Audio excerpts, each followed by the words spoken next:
केंद्रीय सूचना प्रसारण एवं खेल मंत्री अनुराग ठाकुर आज अपने एक दिवसीय बिलासपुर दौरे पर कांगड़ा एयरपोर्ट पहुंचे। कांगड़ा एयरपोर्ट पर प्रशासनिक अधिकारियों एवं भाजपा कार्यकर्ताओं ने अनुराग ठाकुर का स्वागत किया। साथ ही कांगड़ा पुलिस द्वारा केंद्रीय मंत्री को गार्ड ऑफ ऑनर भी प्रदान किया गया।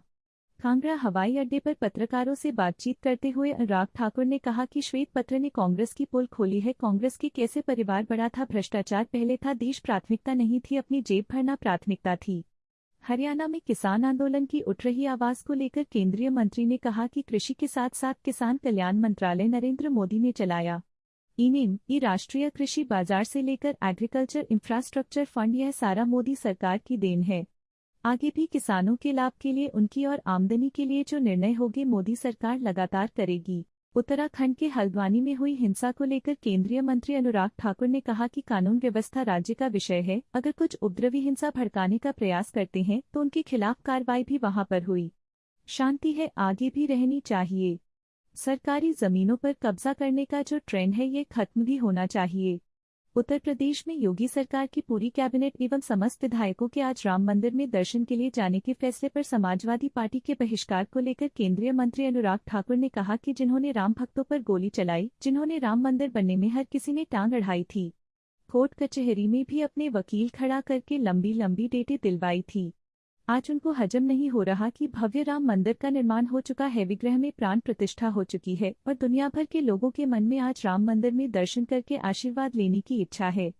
करोड़ों लोग इस वर्ष राम मंदिर जाएंगे, आशीर्वाद लेंगे। लोकसभा चुनाव को लेकर केंद्रीय मंत्री अनुराग ठाकुर ने कहा, मैं देश के युवाओं से कहना चाहता हूं, अपना वोट बनाए भी और जब मौका है आए तो रिकॉर्ड वोट भी डालें, यानी कि हर कोई अपना मतदान करे। दुनिया भर के 80% देशों में इस साल चुनाव है। भारत के युवाओं के पास एक मौका है नया ट्रेंड सेट करने का, नया रिकॉर्ड सेट करने का, भारी मतदान करके। तो आइए विकसित भारत के लिए मतदान करें और भारत को आगे बढ़ाएं।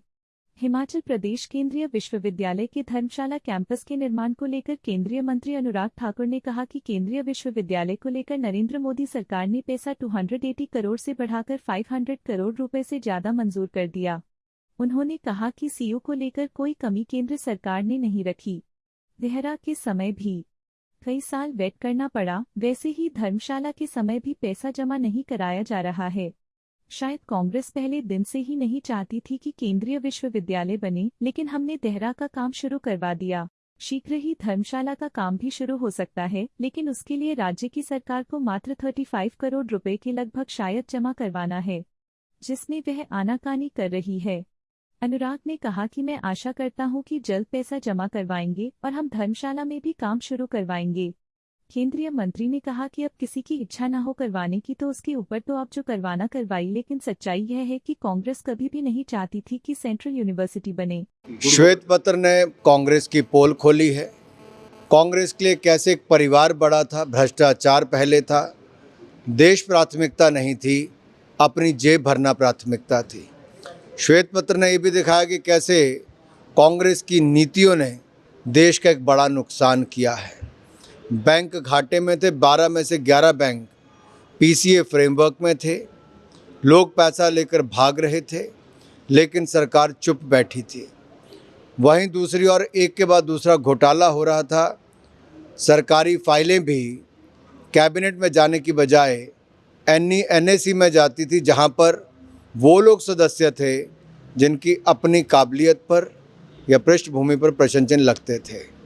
सवाल ये उठता है कि आखिर कांग्रेस देश को कैसे लूटती रही, देश को कैसे पीछे ढकेलती रही, कैसे उनकी नीतियों और भ्रष्टाचार के कारण देश लड़खड़ाती चरमराती अर्थव्यवस्था हो गई थी। हमने देश हित में पिछले 10 वर्ष चुप रहे। हम चाहते पहले दिन भी श्वेत पत्र ला सकते थे, देश का नुकसान ना जा, देश का मनोबल ना गिरे, ये हमारी प्राथमिकता थी और हमारी प्राथमिकता देश को आगे बढ़ाने की थी। 10 साल मोदी जी के नेतृत्व में ईमानदार सरकार चली। नीतियों के कारण आज सारे बैंक प्रॉफिट में है, देश लड़खड़ाती नहीं, अब दुनिया की 5वीं सबसे बड़ी अर्थव्यवस्था है और दुनिया में भारत का मान सम्मान बढ़ा है। कांग्रेस का चेहरा बेनकाब करना ये आज की मांग थी कि देश को पता चलता कि कितनी बड़ी चुनौती थी जिससे निकालकर मोदी जी बाहर लाए हैं। कृषि के साथ साथ किसान कल्याण मंत्रालय नरेंद्र मोदी जी ने चलाया। किसानों के लिए कल्याण के लिए अनेकों नीतियां लेकर आए। अब तक लगभग 2,80,000 करोड़ रुपया पीएम किसान सम्मान निधि में नरेंद्र मोदी जी की सरकार ने किसानों के खाते में डाला। पिछले 3-4 साल से 1 रुपया भी यूरिया और खाद के दाम बढ़ने नहीं दिए। केंद्र की ओर से लाखों करोड़ रुपए की सब्सिडी दी। किसान का मुनाफा बढ़े इसके लिए नैनो यूरिया तक लेकर आए। खरीद दुगनी से ज़्यादा की। यूपीए ने जितनी 10 साल में खरीद की उससे दुगनी से ज़्यादा खरीद हमने की और उससे ज़्यादा पैसा भी दिया। ये सारे निर्णय जो है किसानों के हित में है। ई-नैम से लेके अब एग्रीकल्चर इंफ्रास्ट्रक्चर फंड, ये सारा मोदी सरकार की देन है। आगे भी किसानों के लाभ के लिए, उनकी और आमदनी के लिए जो निर्णय होंगे मोदी सरकार लगातार करती रही। स्वामीनाथन कमेटी जी की रिपोर्ट को यूपीए कुछ नहीं किया। ये नरेंद्र मोदी जी की सरकार ने आके स्वामीनाथन कमेटी की रिपोर्ट को लागू किया है।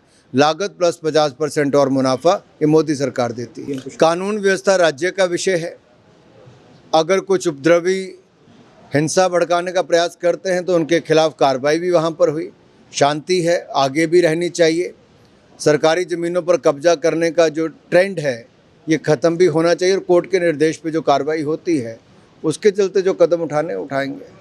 देखिए, जिन्होंने राम भक्तों पर गोली चलाई थी, जिन्होंने राम मंदिर बनने में हर किसी ने टांग अड़ाई थी, कोर्ट कचहरी में भी अपने वकील खड़ा करके लंबी लंबी डेटें दिलवाई थी, आज उनको हजम नहीं हो रहा कि भव्य राम मंदिर का निर्माण हो चुका है, विग्रह में प्राण प्रतिष्ठा हो चुकी है और दुनिया भर के लोगों के मन में आज राम मंदिर में दर्शन करके आशीर्वाद लेने की इच्छा है। करोड़ों लोग इस वर्ष राम मंदिर जाएंगे, आशीर्वाद लेंगे। यूपी की सरकार के मंत्रीगण वहाँ पर जा रहे, मुख्यमंत्री के नेतृत्व में। सौभाग्यशाली उनके राज्य में अयोध्या धाम में राम मंदिर बना है। हम लोग भी भविष्य में जाएंगे। अभी हाल ही में मैंने अपने संसदीय क्षेत्र के हज़ारों ऐसे लोगों के जत्थे को रवाना किया था और मैंने देखा ट्रेन में कैसे सुबह 4:30-5 बजे भी वो भक्ति भाव को लेकर कीर्तन करते हुए वहाँ पर गए भी। शानदार आयोजन था, बहुत अच्छे अनुभव लेकर आए भी। देश में वातावरण राममय हुआ है और ये राममय वातावरण में भारत और आगे बढ़ेगा। लोकतंत्र की सबसे बड़ी ताकत तो चुनाव ही है। जहाँ कोई करोड़पति हो या कोई गरीब हो, सबका एक समान अधिकार है मत, और इसका ज़्यादा से ज़्यादा उपयोग करना चाहिए। मैं देश के युवाओं से कहना चाहता हूँ, अपना वोट बनाएं भी और जब मौका है तो वोट रिकॉर्ड वोट भी डालें, यानी कि हर कोई अपना मतदान करे। दुनिया भर के 80% देशों में इस साल चुनाव है। भारत के युवाओं के पास एक मौका है नया ट्रेंड सेट करने का, नया रिकॉर्ड सेट करने का, भारी मतदान करके। तो आइए विकसित भारत के लिए मतदान करें और भारत को आगे बढ़ाएं। केंद्रीय विश्वविद्यालय को लेकर नरेंद्र मोदी सरकार ने 280 करोड़ से बढ़ाकर 500 करोड़ रुपए से ज़्यादा मंजूर कर दिया। कोई कमी केंद्र सरकार से नहीं रखी। केंद्र ने अनुमति भी दे दी, फॉरेस्ट क्लियरेंस भी दे दी। ये पहले भी कांग्रेस सरकार में जब यहाँ पे पैसा जमा नहीं हुआ था, देरा के समय भी कई साल वेट करना पड़ा। वैसे ही धर्मशाला के समय भी पैसा जमा नहीं कराया जा रहा है। शायद कांग्रेस पहले दिन से ही नहीं चाहती थी कि केंद्रीय विश्वविद्यालय बने, लेकिन हमने देहरा का काम शुरू करवा दिया। शीघ्र ही धर्मशाला का काम भी शुरू हो सकता है, लेकिन उसके लिए राज्य की सरकार को मात्र 35 करोड़ रुपए के लगभग शायद जमा करवाना है, जिसमें वो आनाकानी कर रही है। मैं आशा करता हूं कि जल्द पैसा जमा करवाएंगे और हम धर्मशाला में भी काम शुरू करवाएंगे। अब किसी की इच्छा ना हो करवाने की तो उसके ऊपर तो आप जो करवाना करवाइए, लेकिन सच्चाई ये है कि कांग्रेस कभी भी नहीं चाहती थी कि सेंट्रल यूनिवर्सिटी बने।